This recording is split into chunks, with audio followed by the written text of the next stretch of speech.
Hello student, welcome to my study. I am with you Abhinandan Kumar Jha. In this class, I am going to start the new topic. What is an electric charge? Chapter 1 शुरू करने जा रहा हूँ. Electrostatics पढ़ेंगे. Introduction class आज के class पे लेते हैं और पूरे डिटेल में समझेंगे कि what is an electric charge. ये चार्ज होता क्या है. तो फिजिक्स का लेक्चर जैसा कि मैंने आपसे वादा किया था पिछले क्लास में कि शुरू करेंगे. तो चलिए पढ़ेंगे और करते हैं अब फिजिक्स को भी आसान, ताकि आप खुद से कर सके एक्सप्लेन और एग्जाम में तो क्वेश्चंस करें ही करें और सही मायनों में क्रिएटर बने, डेवलपर बने और फिजिक्स को, साइंस को समझें.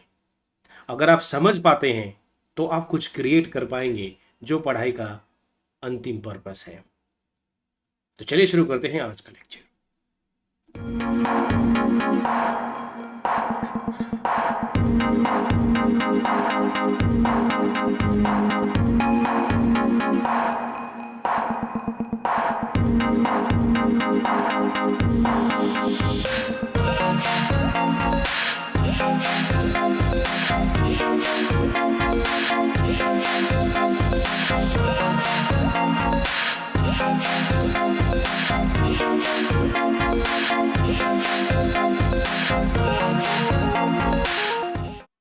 तो यहाँ पर आपको इंडस्ट्री एक्सपर्ट टीचर से पढ़ने का मौका मिलेगा.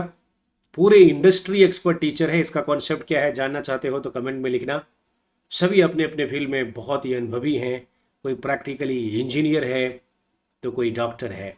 और सच में डॉक्टर हैं, सिर्फ डिग्री लेके बैठे नहीं हैं. सच में इंजीनियर हैं, कंपनी में जॉब करते हैं, आपके लिए पढ़ाते हैं.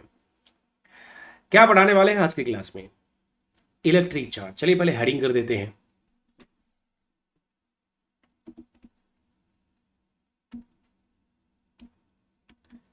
चैप्टर 1 है इलेक्ट्रोस्टैट्स, इलेक्ट्रोस्टैटिक्स.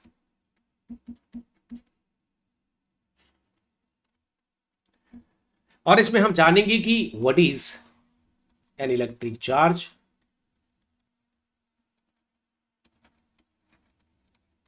या व्हाट इज इलेक्ट्रिक चार्ज. ऐसे सिंपली हम ऐसा भी लिखें तो हमें समझ में आता है. सबसे पहले इलेक्ट्रोस्टैटिक्स है क्या. देखिए जो वर्ड इलेक्ट्रोस्टैटिक है ये दो वर्ड से मिलके बना हुआ है. इलेक्ट्रो प्लस मतलब इसको हम इलेक्ट्रॉन कह देंगे, एंड प्लस स्टैटिक्स.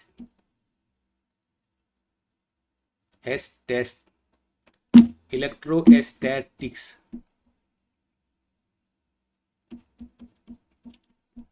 तो इलेक्ट्रॉन से मतलब है चार्ज. इन जनरल आप इलेक्ट्रो भी बोल सकते हो. जब हम वर्ड इलेक्ट्रो बोलते हैं तो इसका मतलब होता है related to electricity,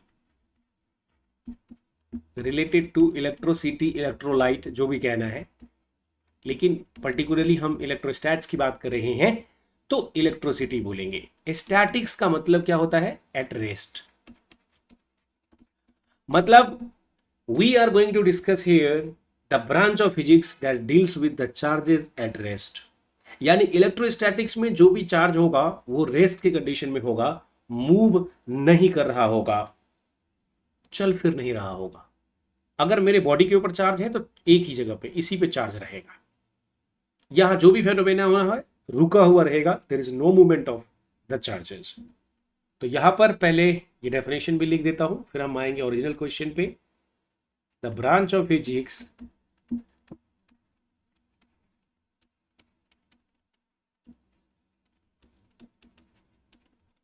that deals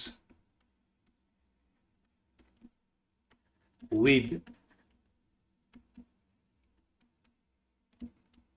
charges at rest. मतलब चार्ज मूव नहीं कर रहा है, कोई मोशन नहीं है. अगर मैंने अपने ये पेन लेके अपने बालों को ऐसे ऐसे ऐसे ऐसे ऐसे काफी देर तक करते रहते हैं, और आप लोगों ने ये बहुत बार ये एक्सपेरिमेंट किया होगा जिसमें कागज के छोटे छोटे टुकड़े रख देंगे तो ये चिपक जाता है. ऐसे ऐसे काफी देर तक रब करते रहो तो ये क्या हुआ, इसको कहते हैं इंड्यूस्ड चार्ज, जैसे स्टैटिक चार्ज. यहाँ चार्ज में कोई मूवमेंट नहीं है. ठीक है. कभी एम्बर का रॉड बताऊंगा आगे कि एम्बर रॉड से कैसे कोई सिल्क का मटेरियल जो है अटैच हो जाता है.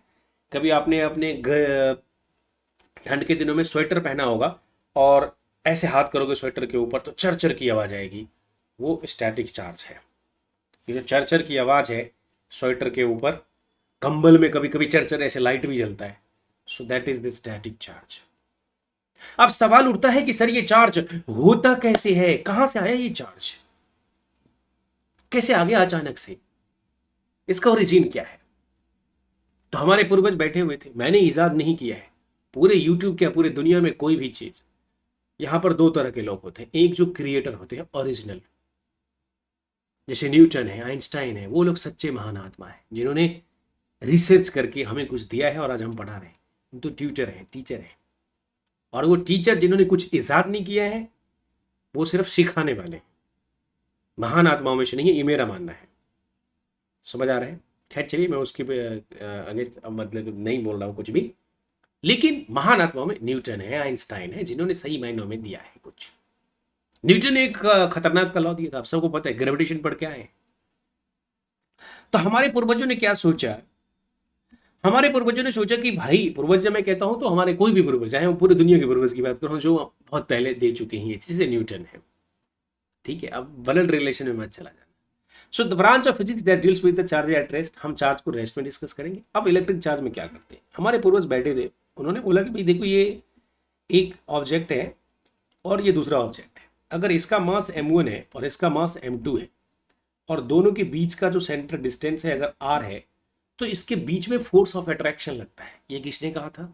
महान आत्माओं ने। इन्होंने प्रैक्टिस करके बोला, क्योंकि दुनिया में क्या हो रही है, एप्पल तो पहले भी गिरता था, एप्पल पहले भी पेड़ से गिरता था, 16वीं शताब्दी से पहले भी 13वीं 14वीं 12वीं में एप्पल गिरता था, आम भी गिरते थे, लेकिन किसी ने नहीं बोला कि क्यों गिरते हैं, ऊपर क्यों नहीं जाते हवा में। So that was given by the Newton's, और हम पढ़ते हैं आज Newton's law of motion, first law, second law and third law. यहां पर इसी भाई साहब न्यूटन ने बोला कि ये जो फोर्स ऑफ अट्रैक्शन है इसके बीच में, that is G(m1 m2 by r square), यानी इसके बीच का डिस्टेंस। जी क्या है? यूनिवर्सल ग्रेविटेशनल कांस्टेंट है, इसकी वैल्यू होती है। मास m1 उस ऑब्जेक्ट का है और m2 उस ऑब्जेक्ट का है। तो इतना तो आप सबको, आर क्या है? Distance between them. तो इतना तो आप सबको पता है कि matter is anything that occupies space having some mass. पदार्थ क्या है? दुनिया में जो कुछ भी हम देखते हैं वो सब पदार्थ है, और उन पदार्थों के बीच में जो फोर्स ऑफ अट्रैक्शन है वो G(m1 m2 by r square से हम निकाल सकते हैं। G यूनिवर्सल ग्रेविटेशनल कांस्टेंट है, m1 m2 मास है और डिस्टेंस बिटवीन देम है। अब एक छोटा सा एग्जांपल लेते हैं कि ये ऑब्जेक्ट कितना भी छोटा क्यों ना हो, you know the definition of the matter. Matter क्या है? एनीथिंग दैट ऑक्युपाइज स्पेस है एंड हैविंग सम मास। क्या थॉट्स हमारे मैटर हैं? थॉट्स को रखने के लिए जगह की जरूरत नहीं पड़ती है, तो जिस चीज को रखने के लिए जगह की जरूरत पड़ेगी, जिसमें कुछ भार होगा, वो सब पदार्थ है। अब मैटर ऐसा कोई एक सिंगल पदार्थ नहीं है।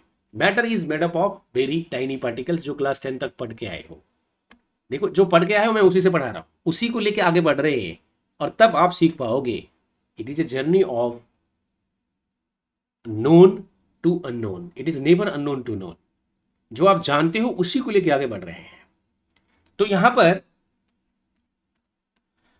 Matter is made up of small particles, tiny particles, जिसके बारे में आप लोग जानते हो, और उसके बारे में जानते हो कि वो तीन जो सब एटॉमिक पार्टिकल होता है वो इलेक्ट्रॉन, प्रोटॉन और न्यूट्रॉन। इतना तो बता दिया गया है अब तक।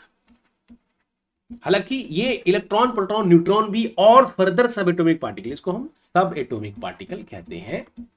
पदार्थ भी छोटे छोटे कण से मिलके बने होते हैं। यहां तक तो आप सबको पता है, क्लास 9 10th स्टैंडर्ड फिजिक्स। तो यहां पर इलेक्ट्रॉन, प्रोटॉन और न्यूट्रॉन के बारे में आप सबको पता है पहले से। इलेक्ट्रॉन के ऊपर 1 यूनिट नेगेटिव चार्ज होता है। 1 यूनिट नेगेटिव चार्ज का मतलब 1e कहते हैं। प्रोटॉन के ऊपर 1 यूनिट पॉजिटिव चार्ज होता है, जिसको 1e के बराबर ही होता है। ये दोनों चार्ज, ये नेगेटिव है, ये पॉजिटिव है, इसके ऊपर कोई चार्ज नहीं होता, ये न्यूट्रल होता है। इतना तो आप सबको पता है। तो क्या ये इलेक्ट्रॉन, प्रोटॉन, न्यूट्रॉन आपस में फोर्स ऑफ अट्रैक्शन लगता है क्या इनके बीच में? तो न्यूटन साहब का, अगर मान लीजिए कि ये मेरा एक इलेक्ट्रॉन है और ये मेरा दूसरा इलेक्ट्रॉन है, तो इनके बीच में फोर्स ऑफ अट्रैक्शन लगेगा। हम निकाल के देखते हैं। अगर ये रुके हैं, इनके मास है, इलेक्ट्रॉन का वही मास है और प्रोटॉन का भी मास है, तो अगर मास है तो इनके बीच में एक फोर्स ऑफ अट्रैक्शन तो लगेगा। तो ग्रेविटेशनल लॉ से अगर इसका हम फोर्स ऑफ अट्रैक्शन निकाले तो Gm1m2 बाई, अगर मान लीजिए कि ये 1 सेंटीमीटर के डिस्टेंस पे, लेट अज्यूम, हमने ये माना कि इसके बीच का डिस्टेंस 1 सेंटीमीटर स्क्वायर है, या आर लिखो या जेड लिखो, जो भी लिखना है, आप डी स्क्वायर भी लिख सकते हो। तो अगर मैं यहां पर लिखूं जी की value 6.67 into 10⁻⁻11 into Nm square पर केजी स्क्वायर होता है। तो यूनिट आपको ऐसा यूनिट में बता दिया।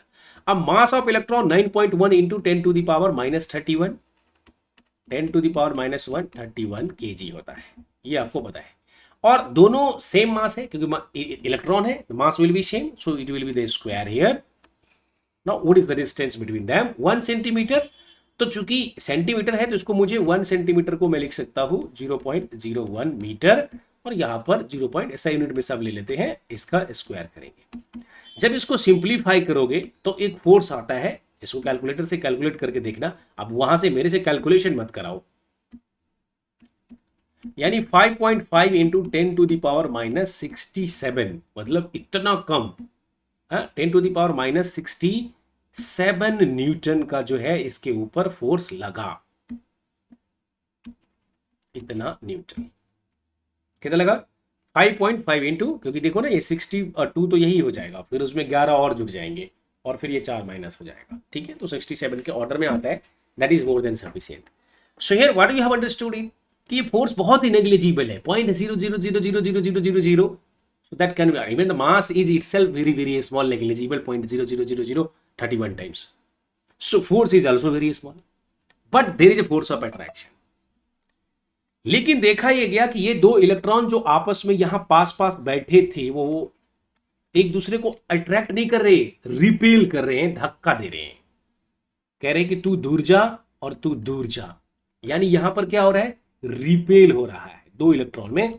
ये एक्सपेरिमेंट करके देखा गया, ये लैबोरेटरी में ऑब्जर्व किया गया, एक दिन में नहीं आ गया, ऐसे किसी ने देखा। इस इलेक्ट्रॉन को हम अपनी आंखों से देखते भी नहीं। कभी अपने ताऊ जी से पूछना, मतलब जो आपके लैब में जो लैब कराते हैं आपको, लैब असिस्टेंट, उनसे पूछना, अपने टीचर से पूछना, स्कूल वाले से, अब कोचिंग वाले से मत पूछना क्योंकि उनके पास कोई लैब ही नहीं होता, ठीक है। So there we ask, have you seen the electron sir? I want to see it, I want to see that what is repulsion, that you want to ask. और वो पूछो और वो इलेक्ट्रॉन माइक्रोस्कोप लगा के आपको दिखाएंगे, और उनके पास नहीं है तो वो कहने के लिए इंटरनेशनल स्कूल तो बिल्कुल भी नहीं है, ठीक है। अब समय बदलेगा और चीजें लोगों को विजुअलाइज होना चाहिए, दिखना चाहिए। अब ये इमेजिन गेम नहीं चलेगा कि इलेक्ट्रॉन होता है, इंजीनियरिंग करके निकल गया, इलेक्ट्रॉन देखा नहीं देखा। तो भाई जिन्होंने बनाया उन्होंने देखा तो सही, उनके पास उतनी फैसिलिटी तो थी। Are you getting this? So पूछना है कि क्या इलेक्ट्रॉन आपने देखा है, दिखाइए, मुझे देखना है लाइव।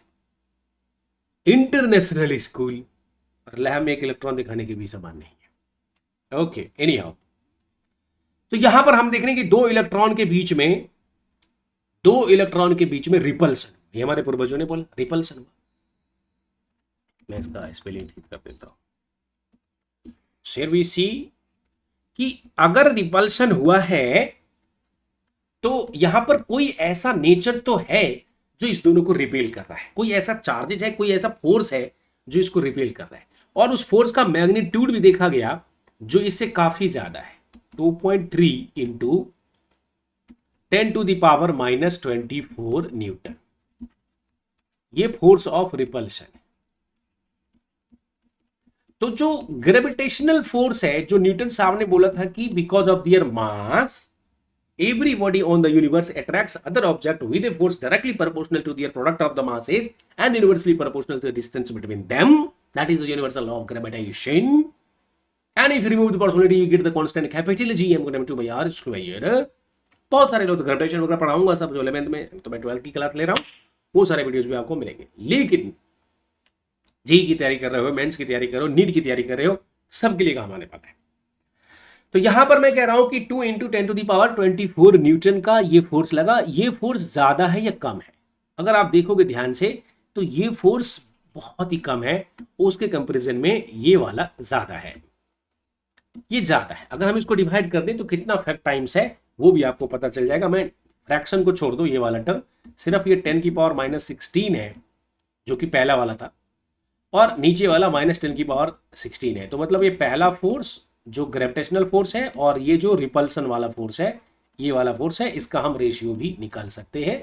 तो 7 में से 4 गया 3, और ये हो जाएगा 6 में से 2 गया तो 4 -43, ये ऐसा हो गया। तो मतलब ये Fg/Fr जो है, Fg/R का रेशियो 10⁻43 हो रहा है। इसका मतलब ये हो गया कि जो फोर्स ऑफ रिपल्सन है वो वास्तव में 10⁻43 टाइम्स Fg हो जाएगा। समझ आ रहा है? इतना ज्यादा हो रहा है, ये फोर्सेज उससे इतना गुना 10⁻43 टाइम्स ज्यादा हो रहा है। Force of repulsion gravitational force से ज्यादा हो रहा है। ऐसा ही देखा गया कि अगर मान लीजिए एक प्रोटॉन है और एक इलेक्ट्रॉन है, एक प्रोटॉन है और एक इलेक्ट्रॉन है, उनके बीच को अगर हमने एक सर्टेन डिस्टेंस पे रख दिया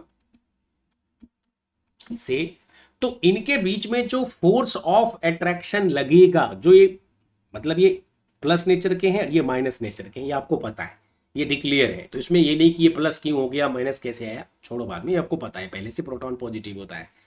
इसके बीच में जो फोर्स ऑफ अट्रैक्शन लगता है, एक प्रोटॉन और एक इलेक्ट्रॉन का एक हाइड्रोजन होता है, आपको पता है। अगर मैं हाइड्रोजन का एटॉमिक नंबर बोलूंगा तो 1 होता है, और हाइड्रोजन में एक प्रोटॉन और एक इलेक्ट्रॉन होता है। अंडरस्टूड? अब अगर इनके बीच में जो फोर्स ऑफ अट्रैक्शन लगता है, इसके बीच में अगर मैं ग्रेविटेशनल फोर्स निकाल के देखो, मैं आप सबको एक टास्क देता हूं, एक प्रोटॉन और एक इलेक्ट्रॉन के बीच में ग्रेविटेशनल फोर्स निकालो, F(g) निकालो, और इसके बीच में F ऑफ रिपल्सन निकालो यहां पर है। तो इसका प्रोटॉन का चार्ज पता है, इलेक्ट्रॉन का चार्ज पता है, और आप इस तरह से इसकी वैल्यू निकालो। तो देखा यह गया है कि जो F ऑफ रिपल्शन है वो 36 टाइम्स ज्यादा होता है,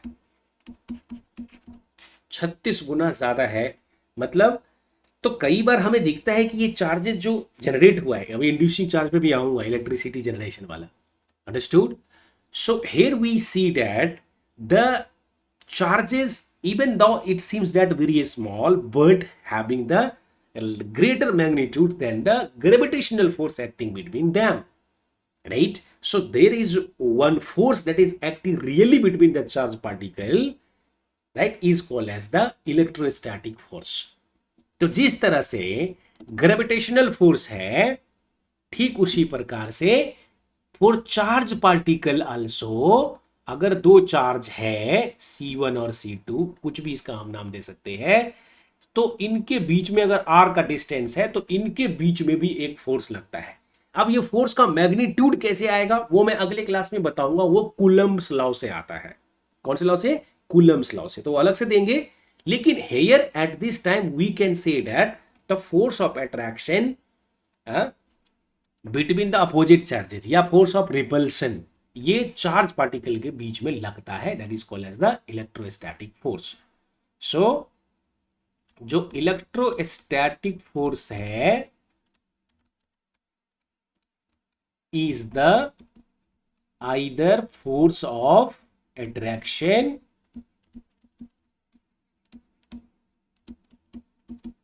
और फोर्स ऑफ रिपल्सन, दोनों में से कुछ भी हो सकता है। Repulsion between the charge particle.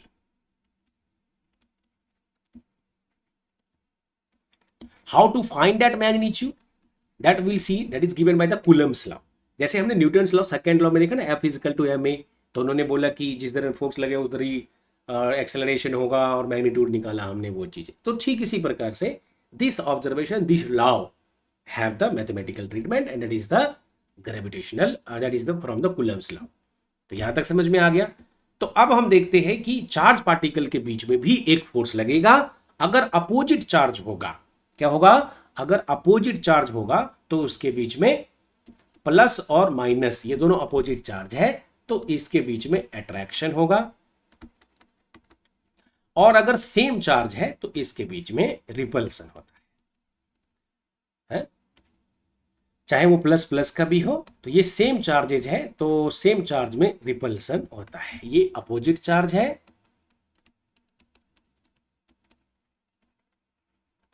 और ये सेम चार्ज है। आइदर बोथ आर नेगेटिव और both are positive, means these are the same charge. Understood? तो यहां पर इलेक्ट्रोस्टैटिक फोर्स के बारे में जाना, ये भी जाना हमने।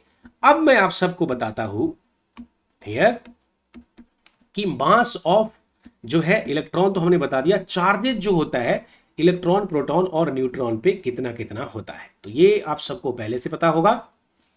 थोड़ी सी वैल्यू मैं लिख देता हूं आप सबको।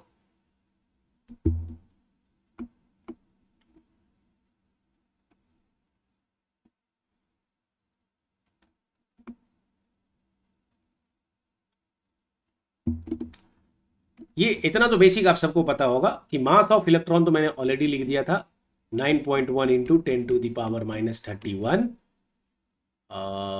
kg। मास ऑफ प्रोटॉन जो है 1.67 इंटू 10⁻27 kg। और मास ऑफ न्यूट्रॉन भी ये बराबर होता है।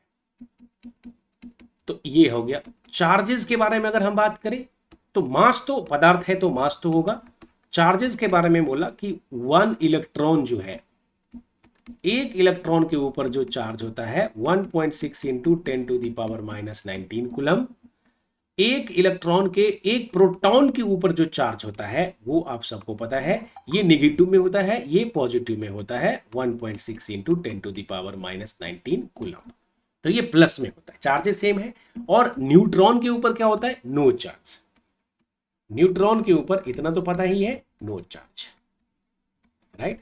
सो here we have seen that कि there are another property of the material, okay, so that either they can opposes or attract is the charge।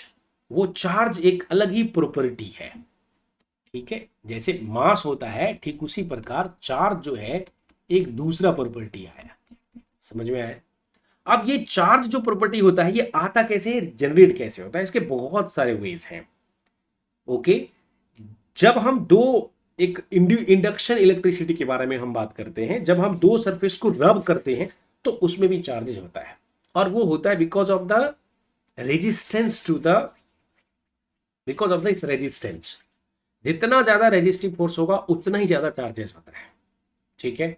कई बार हम बैठे रहते हैं तो हमारे कुर्सी में भी चरचर की आवाज आती है, क्योंकि हमारे बॉडी जो चार्ज हो गया, खास करके जब इंसुलेटिंग मटेरियल के साथ आता है तब हमारा जो चार्ज है वो जितना ज्यादा अकोमुलेट हो जाएगा उस सरफेस पे, उतना ही ज्यादा चरचर की आवाज आती है, जो हमें स्वेटर में देखने को मिलता है। हवा घुस जाती है उसमें।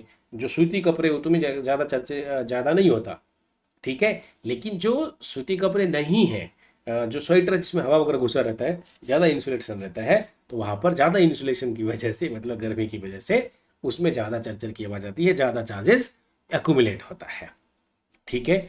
तो चार्जेस का एसआई यूनिट क्या होता है? एसआई यूनिट ऑफ चार्जेस, या चार्जेस मतलब इसे चार्ज बोल दो, इज कूलम। क्योंकि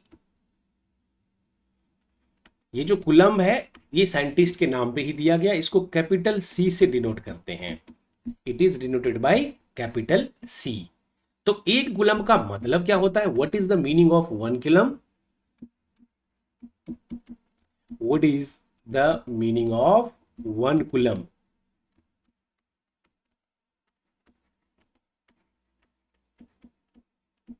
तो एक कूलम का जो मतलब है COULOMB, COULOMB।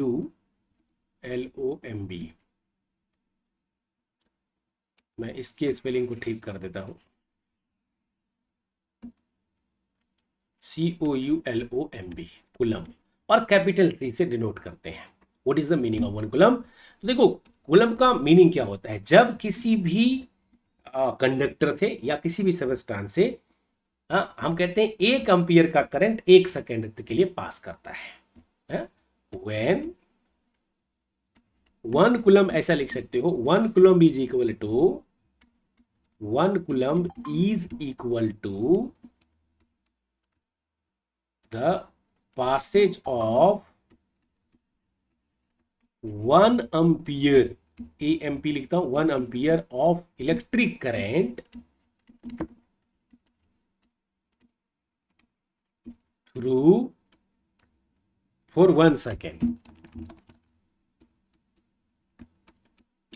अगर किसी मटेरियल से 1 सेकेंड में 1 एम्पियर का करंट जाता है तो वो 1 कूलम्ब चार्ज के बराबर होता है।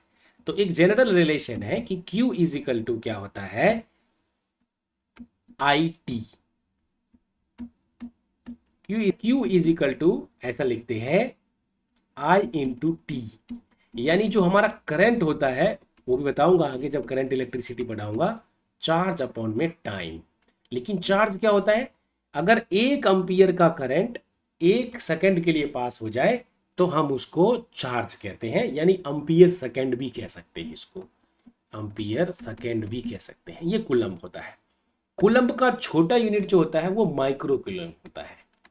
स्मॉल यूनिट जो है वो माइक्रो कूलम्ब, MU, ये म्यू लिखते हैं, जिसका मतलब 10⁻⁻6 कूलम्ब, कई बार नैनो कूलम्ब भी होता है। तो यहां पर हमने सीखा कि भाई ये चार्जेस होता क्या है। Now we know that matter में इलेक्ट्रॉन प्रोटॉन न्यूट्रॉन है, वो चार्जेस हैं, और वो चार्जेस आपस में जो है अट्रैक्ट करते हैं। Now there is one more reason there how the charges are generated. तो एक तो रब वाला मैं एग्जांपल दे रहा हूँ, जिसको इंडक्शन फ्रिक्शनल इलेक्ट्रिसिटी कहते हैं। जब हम रब करते हैं, कोई कंघी का एग्जांपल दिया, बहुत सारे एग्जांपल ऐसे। जब आपने प्रिंटिंग प्रेस में भी अगर 2 सरफेस रब में है तो वहां पर भी चार्जेस जनरेट हो जाता है।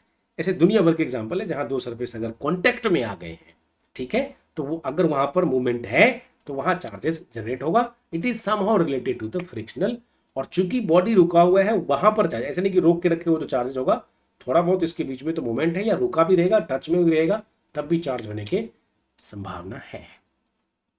ठीक है, तो ये चीजें आपको समझ में आ गई। इलेक्ट्रिसिटी जो बिजली वाला होता है, थंडर जो होता है, उसमें भी ये इलेक्ट्रोस्टैटिक्स ही है। तो ये एप्लीकेशंस वाला पार्ट्स भी हमने यहाँ पर देखा। अब यूनिट ऑफ चार्ज हो गया। अब चार्ज की प्रॉपर्टीज होती है, 2 हम लगे हाथ देख लेते हैं। प्रॉपर्टीज ऑफ चार्ज,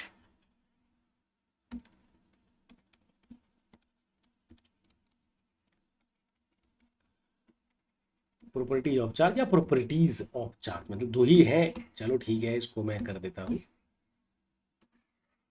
और इसको यहां से ले आते हैं, इसको कर देते हैं। चलो यहां पर हम लिख लेते हैं properties of charge. 2 he charge है, चलते चलते बता देता हूं। देखो प्रॉपर्टीज ऑफ चार्ज क्या कहता है, इसमें पहला चार्ज क्या है कि चार्ज इज क्वांटाइज्ड। चार्ज का ये प्रॉपर्टीज है कि charge is quantized. What is mean when I से चार्ज इज क्वांटाइज्ड, इसका मतलब ये होता है कि चार्ज जो है वो एक पर्टिकुलर फिक्स्ड क्वांटिटी में होगा। यानी अगर आप कहते हो 1e तो फिर 2e होगा, 3e होगा, 1/2, ऐसे क्वांटिटी में होगा। 1e 2e 3e ये वैल्यूज होता है चार्ज का। ठीक है, चार्ज इज क्वांटाइज्ड। समझ आ गया।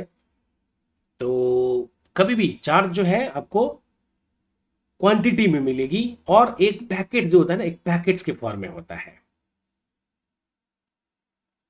और अभी तक अगर हम फर्दर सब एटॉमिक पार्टिकल की बात छोड़ दें तो इलेक्ट्रॉन और प्रोटॉन यही यूनिवर्स में 2 मेजर चार्ज कैरियर है।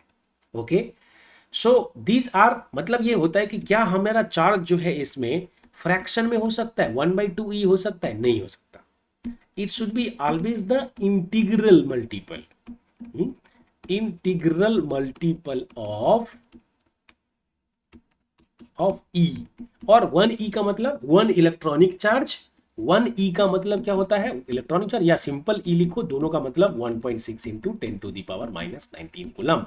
ठीक है, और निगेटिव, हम निगेटिव चार्ज की बात करते हैं, इलेक्ट्रॉन। और जब यही प्रोटॉन में होगा तो ये प्लस में हो जाएगा। ठीक है, तो ये दोनों सेम है। सो हियर इंटीग्रल मल्टीपल, ये वर्ड बहुत इंपॉर्टेंट है। इंटीग्रल मल्टीपल होना चाहिए, स्मॉल ई, मतलब 1/2e नहीं हो सकता, 0.00e नहीं हो सकता, ये सब गलत है। So charge will be in the form of either 1e 2e 3e etcetera. Clear है चीज।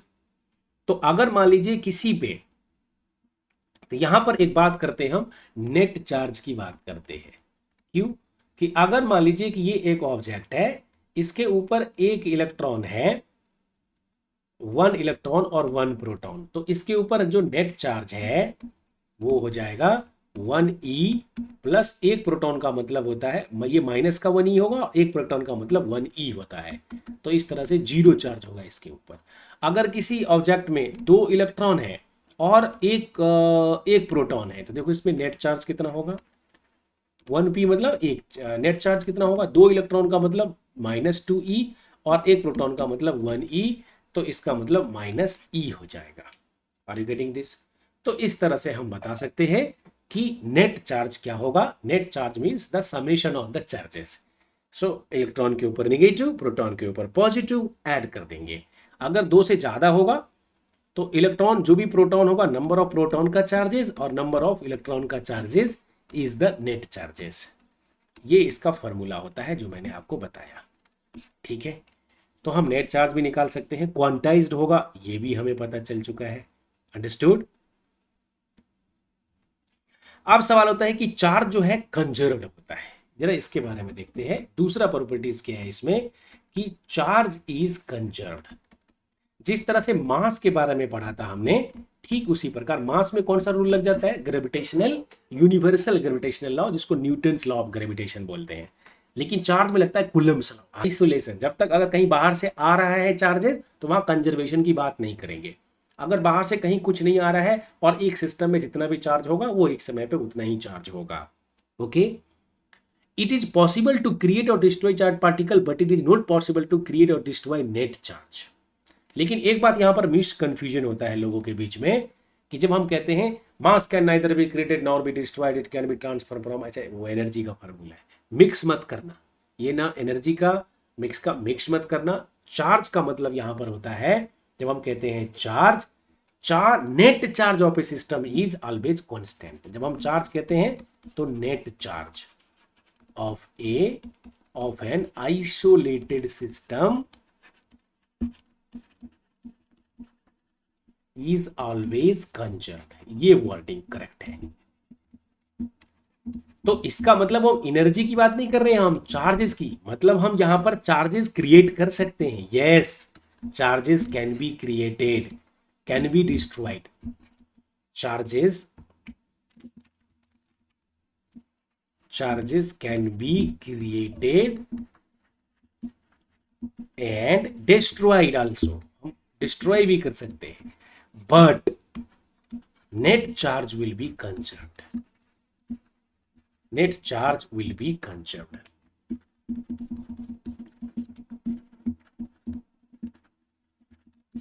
अब देखो, जैसे मैं NaCl की बात करता हूं तो इसमें सोडियम का ये पता है ना सबको कि जो क्लोरीन होता है उसका एटॉमिक नंबर 17 होता है, तो 2 8 7 ऐसे लिखते हैं।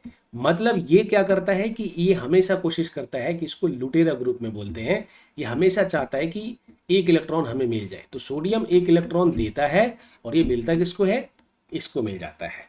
तो ये एक इलेक्ट्रॉन ले लेता है, तो इसके ऊपर, ये क्लोरीन के ऊपर जो है अब 18 इलेक्ट्रॉन हो गया और 17 ये जो है प्रोटॉन 17 प्रोटॉन हो गया।